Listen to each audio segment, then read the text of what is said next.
Deep work. आपने hard work के बारे में तो सुना होगा, लेकिन ये डीप वर्क क्या है?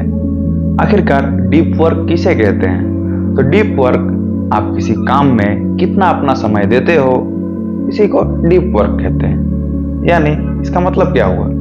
जैसे अगर आप किसी काम में 8 घंटा लगाए, जैसे आप 8 घंटा पढ़ाई किए, लेकिन उस 8 घंटे में आपने अपने माइंड को पढ़ने के लिए कितने देर तक पढ़ाया, यही हुआ डीप वर्क।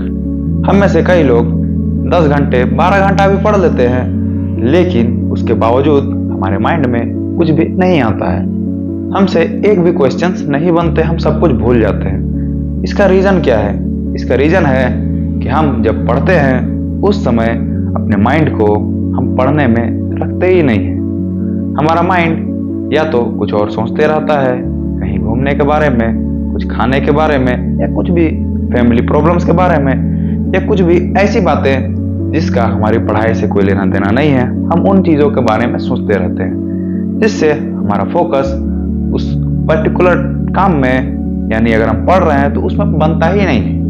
हमें लगता है कि हम उस काम को कर रहे हैं, बट असल में हम उस काम को करते ही नहीं हैं। तो इसका क्या सॉल्यूशन है?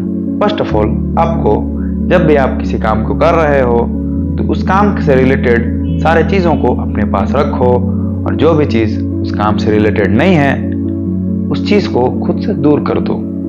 जैसे अगर आप पढ़ने बैठे हो तो उस समय अपने फ़ोन को या कोई ऐसी चीज़ को, कुछ भी, आईपैड हो सकता है, आपका फ़ोन या कोई कंट्रोलर, गेम खेलने वाला डिवाइस, कुछ भी, उसको खुद से दूर रखो।